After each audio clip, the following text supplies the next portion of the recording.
Good morning and welcome. My name is Katie Kling, and I am the Senior Donor Relations Manager here at the Community Foundation.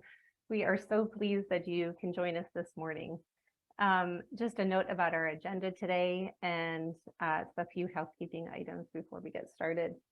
In terms of our agenda, we are going to hear from our partners at Wells Fargo to start us off. We have today Rob Farrington and Olu Rosanwo with us, and they will have a chance to give an update on our portfolio performance and introduce themselves because they are new partners to us. And so it'll be a chance to get to know them a little better. After Rob shares and Rob and Olu share that information, we are going to turn it over to our investment committee and for a panel discussion that will be moderated by Kristina Koutrakos, who is the chair of that investment committee. After that panel conversation, we will get to a Q&A session. Some of those questions will be things that were questions that were submitted prior to our event today. And then we also hope that during the event, you use the Q&A feature, that button at the bottom of your screen, to submit any additional questions that you might have. Just a couple of housekeeping items. As I mentioned, please do use that Q&A feature at the bottom. So if you have questions that come up as people are presenting, please feel free to use that. The chat feature is turned off, so you won't be able to use that, just so you know. The webinar is being recorded and will be available on our website after this afternoon or probably in the next day or so. And additionally, we'll also have materials that the team from Wells Fargo is presenting available for you as well. And I think that's it. So with that, I'm going to turn it over to our partners at Wells Fargo, ask them to join me, and I am going to let them start. Great. Thanks to you both. I'm going to let you all take it from here. Thanks. So my name is Rob Farrington. I'm the head of Wells Fargo Institutional OCIO. OCIO stands for Outsourced Chief Investment Office. And I'm with my partner, Olu Rosanwo. So we are on the portfolio management side of things. We manage the equities for the Community Foundation. Just by way of background, our particular book of business relates to 41 of the bank's nonprofit clients. So we manage portfolios for community foundations, private foundations, religious organizations, other nonprofits, and really the main components that make that that have commonality across that client book are: one, the portfolios are designed to live into perpetuity, and two, that they all have some form of required distribution amount. And so our group focuses on managing portfolios that have to meet that distribution goal and live into perpetuity. So with that, I'm going to share some of my materials that we have just to talk through our role and then talk through some of the views on the market and the portfolio. Can everybody see that? Olu, can you see the materials? Yes, I can see it. Okay. And Olu, just take a minute to introduce yourself. Sure, great. Olu Rosanwo, work with Rob Farrington with our Wells Fargo Outsourced Chief Investment Officer Group. As Rob mentioned, these are the kinds of organizations that we cherish. We work with non-for-profit organizations, endowments, foundations, charitable organizations. So it's a pleasure for us to be able to speak with you today.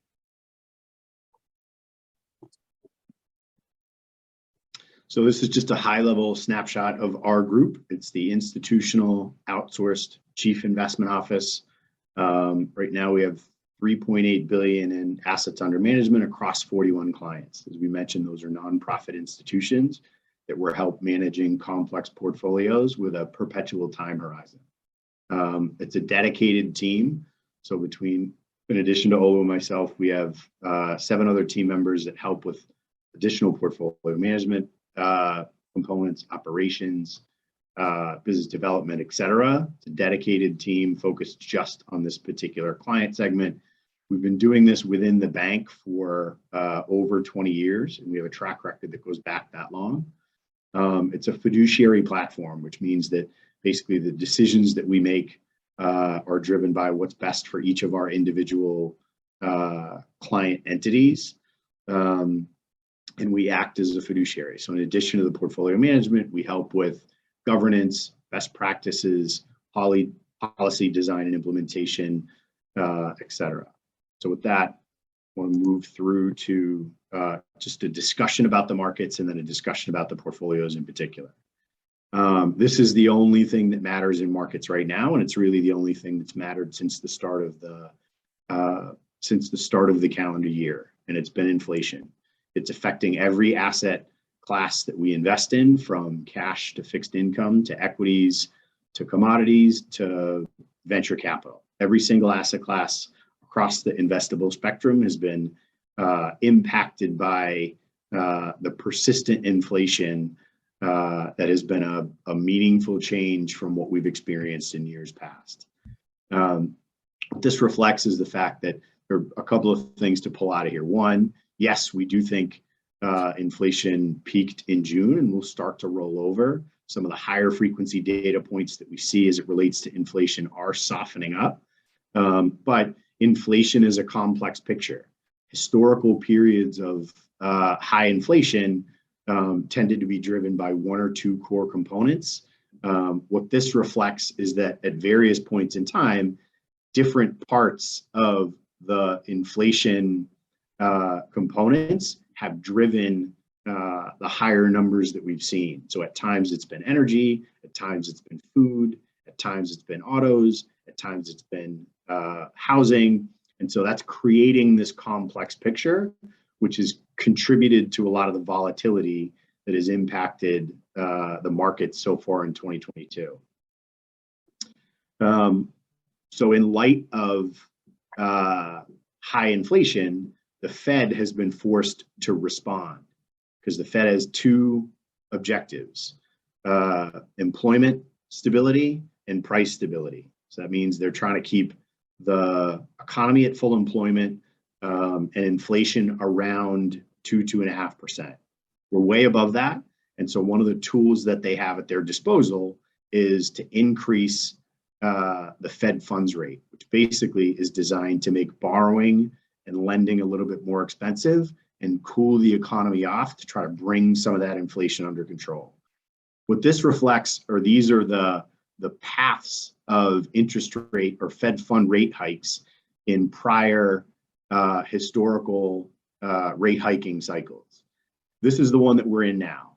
And so what this is saying is that basically the pace that the Fed has executed in terms of hiking rates has been faster than any period in history. And that's really what's causing the volatility across the broad investable market universe. This pace that they've taken on, and it's coming off very low levels, but it's still caused in 2022 in particular, assets to kind of really struggle to find a footing.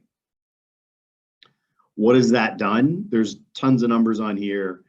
This is the column to pay attention to. So this is the year-to-date returns. The data that we're going to look at in the portfolio is through June 30th. But this particular slide is through September. And these are year-to-date returns across the major asset classes. So the equity indices, the fixed income indices, the real assets indices, and then these are some liquid portfolios that we run as a firm.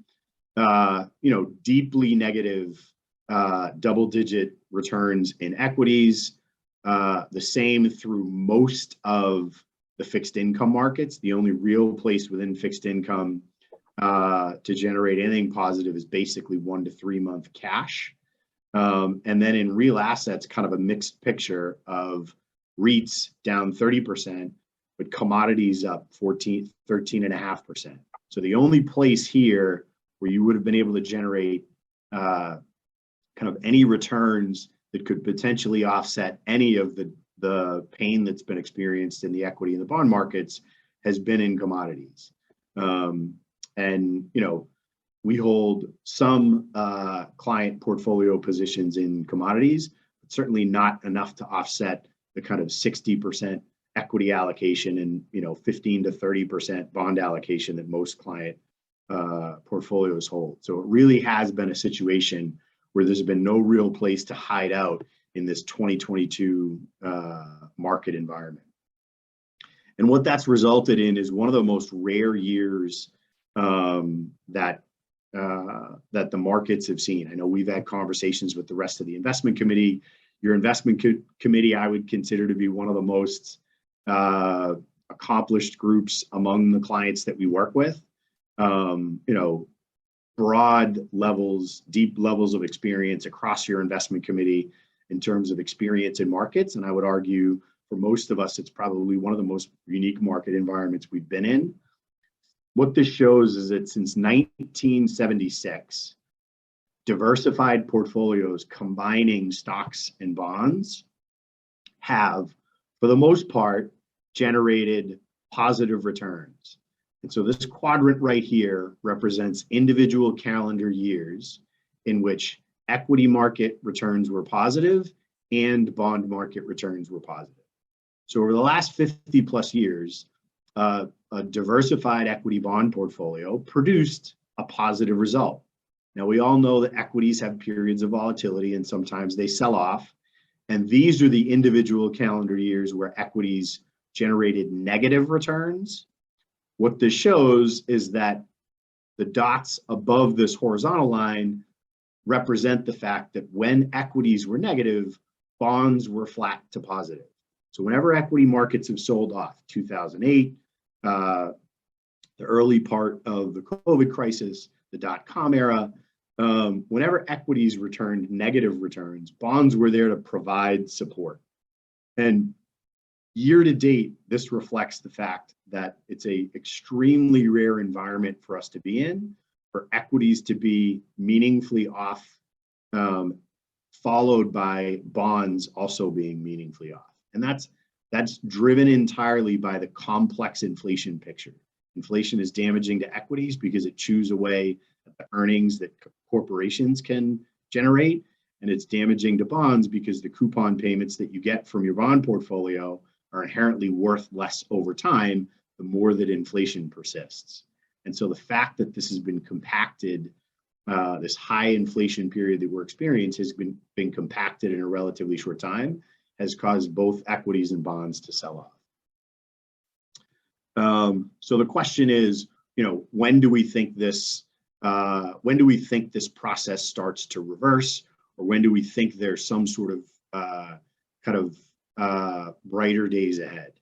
And what we'll say is that when we looked historically back through periods, basically what we think allows equities to recover is a sense by the markets that the Fed is going to slow down this rate hiking cycle. It happened a little bit in the June-July period. People thought the Fed was going to pivot, slow down a little bit.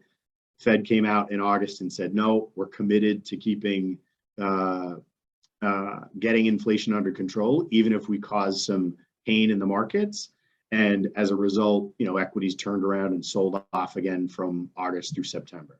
So the main thing that we think kind of gets us to the point where we can generate positive equity market returns again is the belief that the Fed is going to slow down and potentially even cut rates.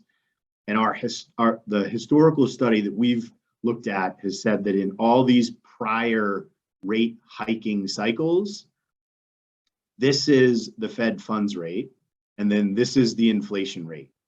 And so at no point in history has the Fed ever stopped hiking rates or turned around and cut rates until the Fed funds rate was above inflation. So in all these periods, this is the Fed funds rate when they started cutting. This is the inflation rate at that same period of time. And in all cases, this Fed funds rate has to be above inflation. Where are we at right now? The Fed funds rate is at 3.25. Inflation is at 8.3. So we're going to need to see those lines cross before we think that equities and bonds have an opportunity to kind of turn around and generate positive returns from here. Doesn't necessarily mean we're going to continue to sell off through this period. We just don't think that the appetite for risk assets returns really until Fed raises interest rates and inflation falls below that threshold, at least based on the historical data. So let me move to the portfolio. And just a couple of year-end targets that the Wells Fargo Investment Institute generates. So GDP growth at the end of this year, 1.6. GDP growth next year, negative 1.3. So we do suspect that the US will experience a mild recession throughout portions of 2023. We may be in it already. The data is pretty substantially lagged in terms of when that gets confirmed, but we do think there's a higher than 50% probability that we do experience a recession into 2023.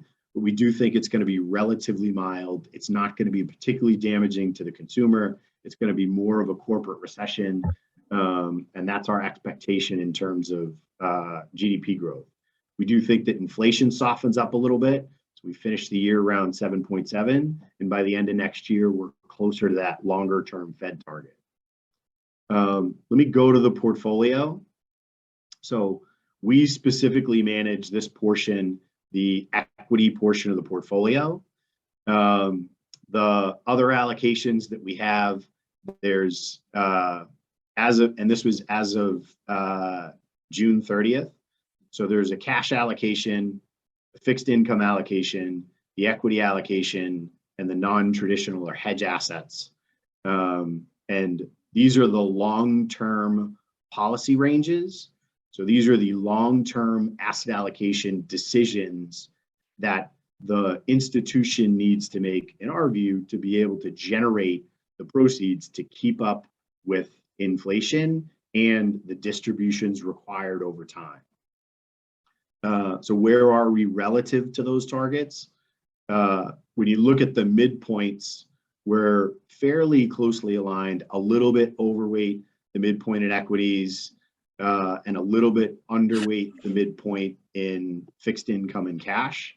To dig a little bit deeper into those numbers specifically, within equities, our preference right now, and we think the next kind of 6 to 18 months, this is likely to stay our view, is we think within the equity markets, you're better off in US and you're better off in larger cap companies.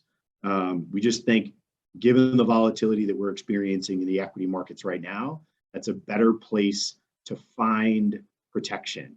Generally speaking, the larger corporations tend to have less challenging debt on the balance sheets, more earnings stability, and the US we think is better positioned vis-a-vis non-US equities, so Japan, Europe, et cetera. And so that's why we're favoring US and we're favoring large cap within the asset allocation. I think the tools that we have, so at the end of the day, we're experiencing this volatility in the markets right now. What are the tools that we have to benefit the institution? The primary tools we have are not having to reach into the portfolio to sell assets to support the programs, support the distributions at a time when everything is meaningfully sold off. And so the tools that we can leverage to do that are the cash and the fixed income portfolio. So specifically, we've been accumulating some additional cash from the dividend portion of the equity portfolio. So the equities generate cash dividends. We've been accumulating those and not necessarily reinvesting those into equities right now as a place to sort of store up some dry powder. We have the cash allocation here.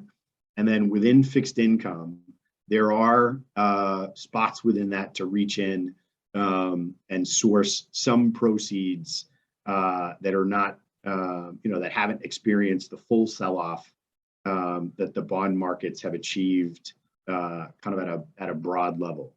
So the tools that we have are to sort of size up the cash flows that we need over the next 12 to 18 months, look to accumulate dry powder where we can to source that. So we're not reaching into the portfolio and selling assets that have sold off in a meaningful way to fund those distributions. And just the portfolio,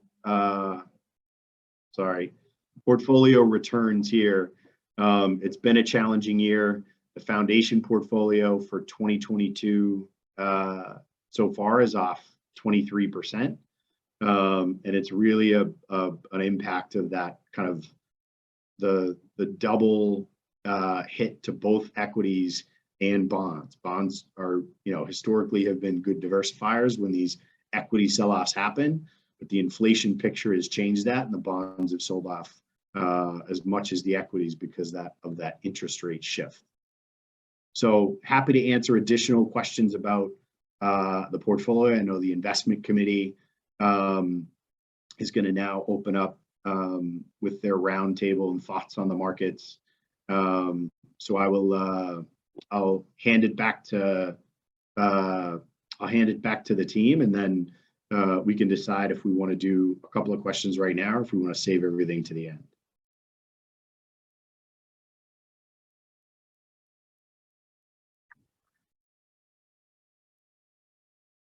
Thank you, Rob. If I can invite the rest of the investment committee to turn their cameras back on, we will allow Q&A to kind of come in as it does. And like Katie had mentioned a little bit earlier, please feel free to use the Q&A function that's down at the bottom of your screen. The chat function is turned off, so we will not be able to see that if you said that through there.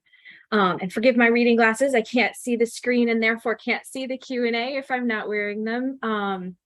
But I appreciate you all coming. It is my distinct honor and privilege to be the chair of the investment committee for the Community Foundation right now, and more specifically to moderate this panel. I will say Rob's comment in terms of how accomplished this panel and more specifically the investment committee is not lost on us.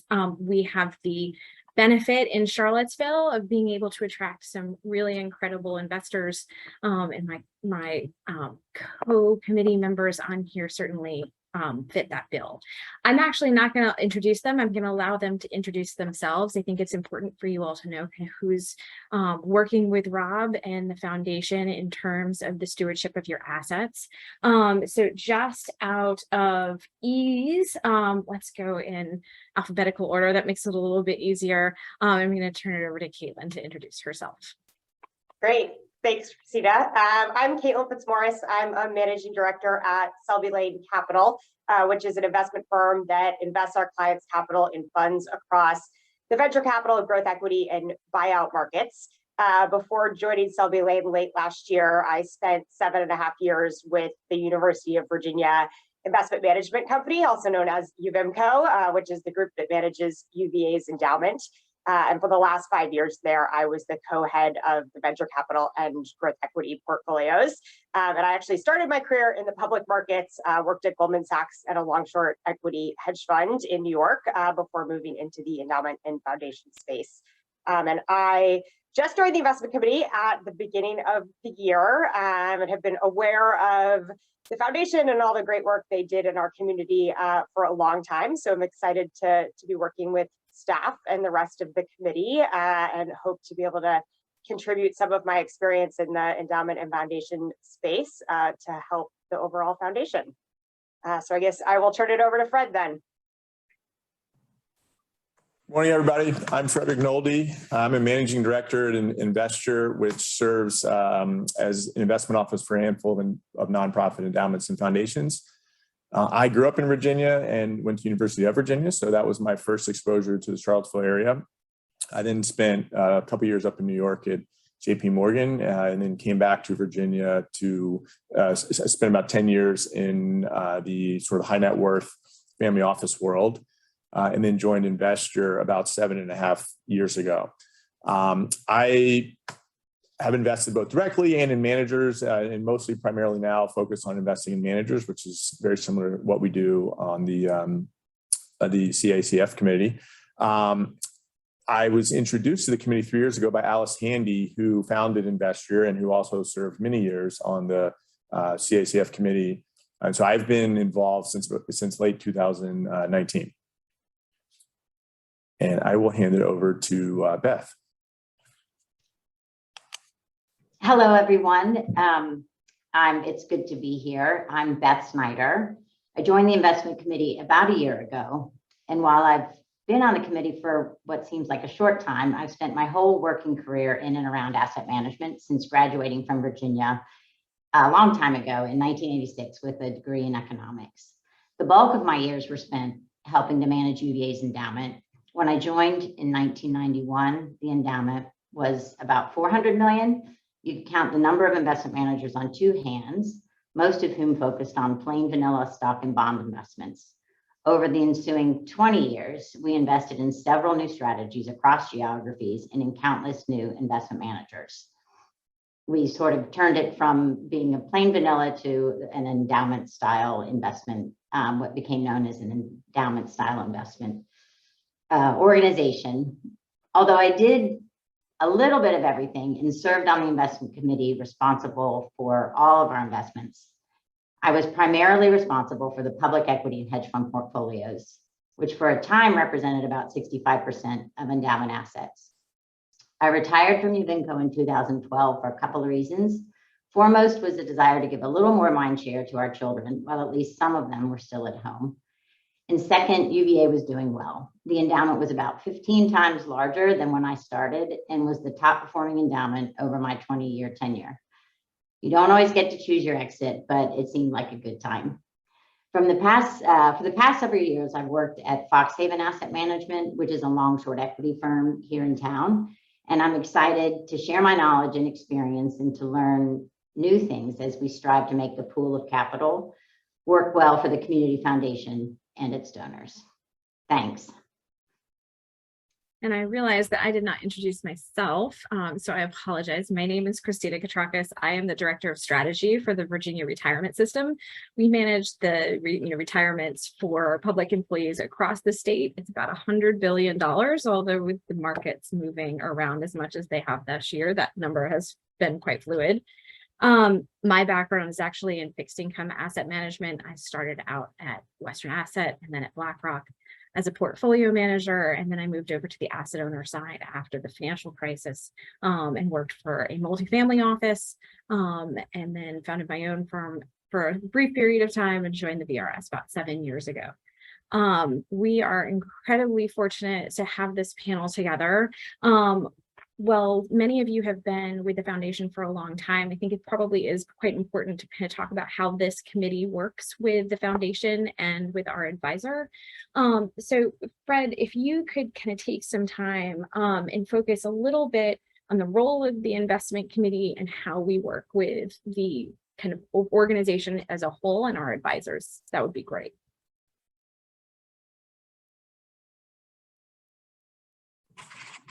Sure. Sorry, trouble getting off mute. Yeah, so the investment committee serves on behalf of the Charlottesville Area Community Foundation Board, and the role is to oversee the investment portfolio, to help oversee it and ensure that everything from asset allocation to manager selection and beyond. And so we work both with the investment advisor, Wells Fargo, with the underlying investment managers, and then also with the foundation itself. And so, at the committee, we meet at least quarterly and often have communication, in between that. We work with Wells Fargo, as Rob discussed, on the public equity managers. And then the fixed income and alternatives managers are separate, and we oversee those as well. And so, as you would imagine, that consists of overseeing the managers consists of just frequent updates, both quarterly, the updates they send, but also often in person or virtually, to ensure that they're doing what we want them to do. We also work with the with the foundation, and just to separate it out, the investment committee oversees the investments. The foundation works on sort of more of the operational aspects. And so we work with Brendan and the finance team on that to ensure everything from, just the different, wiring and cash management and those types of things. I'd say, as you heard, most of us work in this industry day to day. And so we sort of live and breathe it, daily. And, in fact, there's even some overlap in some of what we do and then some of what, CACF is invested in. You've met Rob and his team that oversee the public equity. The fixed income is managed by Agincourt, which is a very experienced manager based in Richmond, Virginia. And then the alternatives are overseen by Bluestem, which is a investment advisor based right here in Charlottesville that's been around since 2003.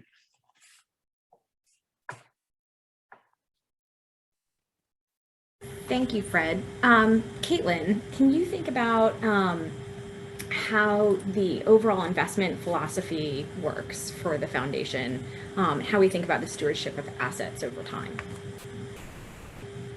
Sure, happy to. I would say overall, we really seek to provide an outstanding kind of risk-adjusted return for the funds that are invested, with the foundation. In terms of our investment philosophy itself, I would, describe us as very kind of long-term and fundamental investors.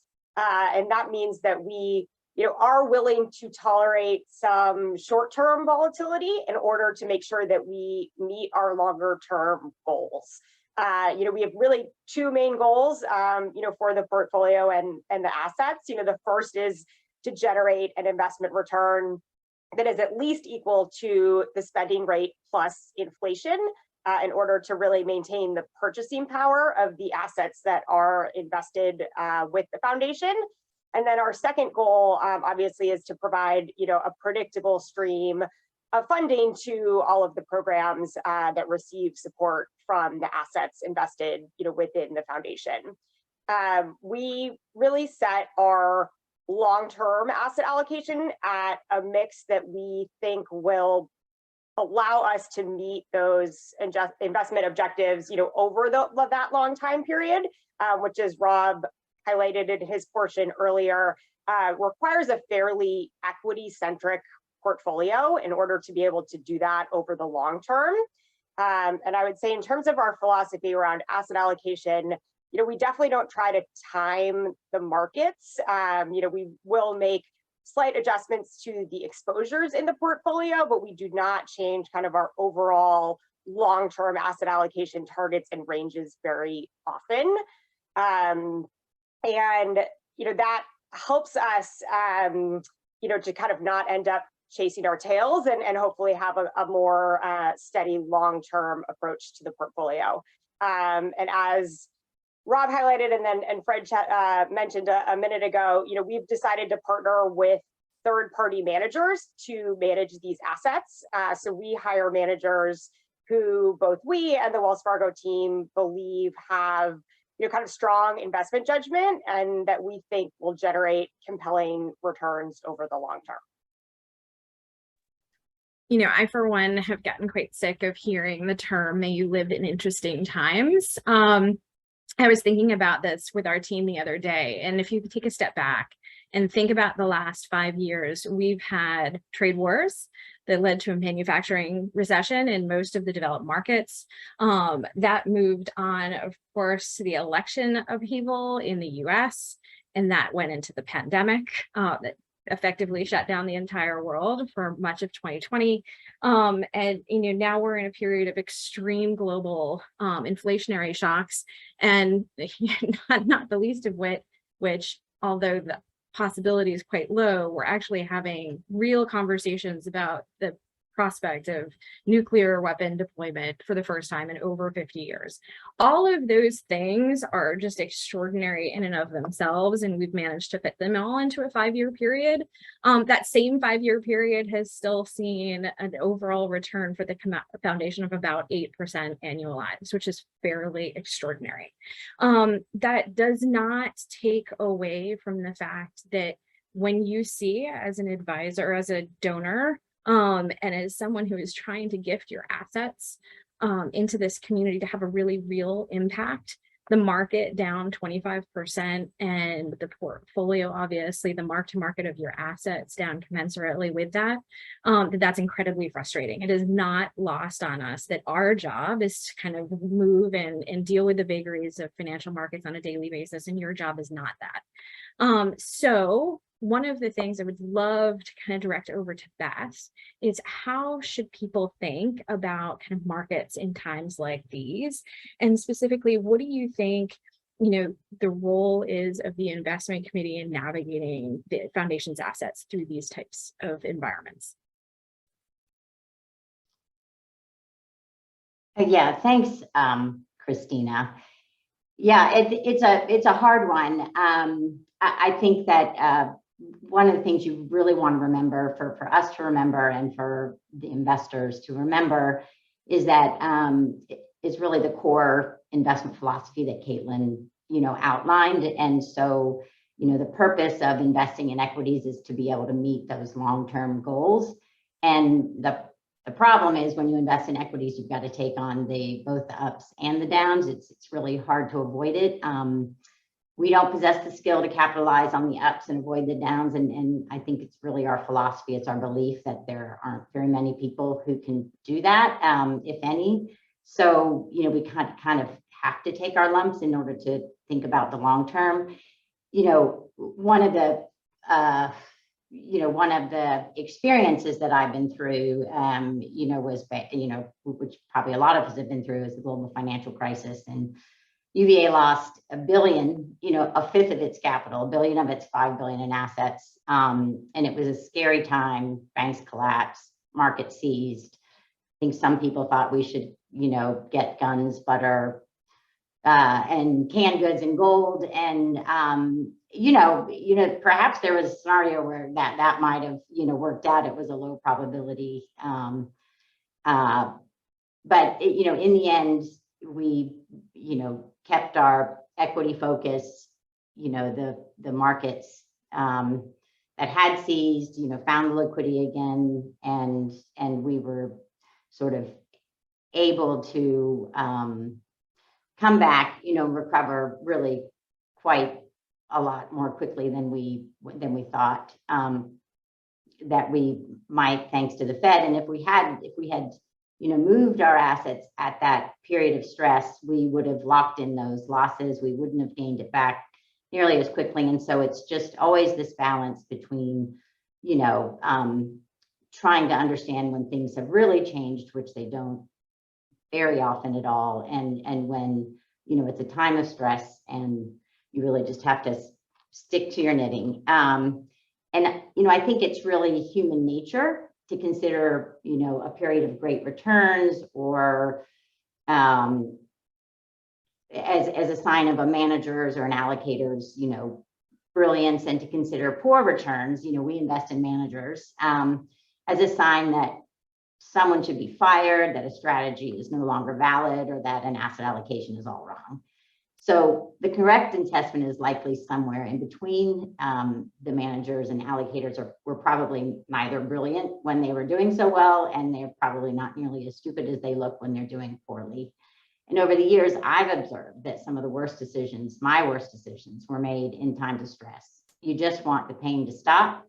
That changing strategies or managers because of poor recent returns isn't a winning formula, but it's curious how you can find reasons to change that don't have anything to do with performance, like the managers lost focus, we misjudged our risk tolerance. But these reactive changes are often result in shifting out of the underlying assets, even as compensation for holding those have increased. So, we've experienced a bout of difficult returns. It doesn't look like the market's falling apart. The markets could go down more, but things are a lot less expensive, and the compensation for holding things was a lot better than it was at the end of 2021. It's just that it doesn't seem like that. So in my assessment, the role of the investment committee really doesn't change with the nature of the market environment. In both unusually good and bad times, we want to be sure our assessments are clear-eyed, strategic, long-term, and not unduly biased by recent outcomes. That's, I think, what works best. Beth, you just mentioned recent outcomes, and Bluestem has actually struggled a little bit this year after a pretty extraordinary run the past couple of years. Fred, this is a manager that not only you work with within the foundation, but you also work with in your day job. Can you talk a bit about how we should think about, both recent and past performance of Bluestem in context of the overall market? Yeah, sure. So Bluestem serves as the alternatives exposure for the foundation. 80% or so of the foundation is what, invested in what sort of we would call it conventional assets, stocks, bonds, cash. But this 20% is alternatives. And as we talked about earlier, Bluestem's been at this for almost 20 years now, and Michael, the founder there, has a lot of experience prior to that. So a very experienced group. Their mandate allows them to have a much broader and more flexible opportunity set. So geographically, they can invest in private investments. They can invest in a whole range of different things. And so it requires a lot of specialized expertise, and that's why we have chosen them to do that rather than to try to do that ourselves. The main, there's sort of two primary reasons to have an alternatives portfolio, and that is diversification and also just different return drivers. The types of investments that are in these portfolios are things like hedge funds, private equity, venture capital, real estate, opportunistic investments, maybe even co-investments in certain areas. So things that are just they need to be managed full time. It would be too challenging for us to manage as a committee. To Kristina's point, Bluestem has had an extraordinary run. They've outperformed the market significantly over the last 10-15 years. And I think it was 2019 and 2021, they were up over 130%, including an up 70% year in 2020, which, as a reminder, that was, COVID, the global pandemic. And so was a huge, huge ballast to the foundation portfolio in a very, very challenging year for our community and, for the whole world. And so, we were, very appreciative of that great performance. And not only did they generate that performance, they actually then returned a big chunk of that capital to their investors. So provided some cash again during a very, very difficult period. So I think it's a testament to having alternatives in the portfolio. I think it's a testament to having active management in the portfolio. But again, to Kristina's question, certainly this year has been challenging for everyone and for Bluestem as well. They have done what drove their performance for the last 5-10 years is a lot of growth in technology and biotech and again some of these kind of more complicated specialized areas, and that's been the most hit this year. I wouldn't say the performance is completely out of the range of expectations, especially given long-term outperformance requires occasional underperformance, and so it's not outside of the expectations that we would have. Michael, Michael's again the founder of Bluestem. He's invested for decades and has seen lots of ups and downs. He did return capital last year. They also even raised some cash within Bluestem and then even did some hedging. So they were not completely caught off guard as well. It's just the magnitude of this downturn has been it's been larger than people would expect, and it's also you can't change your portfolios overnight. So again, we have confidence in Bluestem. They're starting to play offense in a few areas, starting to use some of this dry powder they've saved up. And again, some of the marks on the private side, there's still some latent upside there potentially that would come in the next few years. Thanks, Fred. Within Bluestem, we actually had a pretty extraordinary distribution last year of Snowflake shares. Can you talk a little bit about that, but also kind of how the committee can manage through that and the policies we've put in place as a result? Yeah, so one of the big drivers of Bluestem's performance in 2020 was an investment in a manager who had invested in a cloud software company called Snowflake. And it was a tremendous win for Bluestem and as such a tremendous win for the foundation. An investment that had a very low cost basis became almost 5% of the overall foundation long-term pool on a look-through basis. The company went public in late 2019, and the underlying manager had a very large position as a consequence of that and the large increase in valuation, and began to distribute it to Bluestem, who then began to distribute it to their underlying investors. And so we as a committee had to figure out, what was the right procedure to deal with this investment. And there were a number of considerations. First of all, we did not control the timing of when these distributions would be made. And we did not know it, nor did Bluestem. We didn't know the sizing. And then, thirdly, there were varying views amongst the committee on sort of what to do with this business or with this stock. Some of the discussions involved conversations around just the quality of the business itself. So the manager that had made this initial investment plans to continue holding this investment for a long time and thinks that it could be one of the leading software companies in the world over the next 5-10 years. The company is free cash flow positive. So a lot of the tech companies that have gone public in the last few years and then subsequently fallen are cash burning, kind of speculative investments where, the end state is unknown.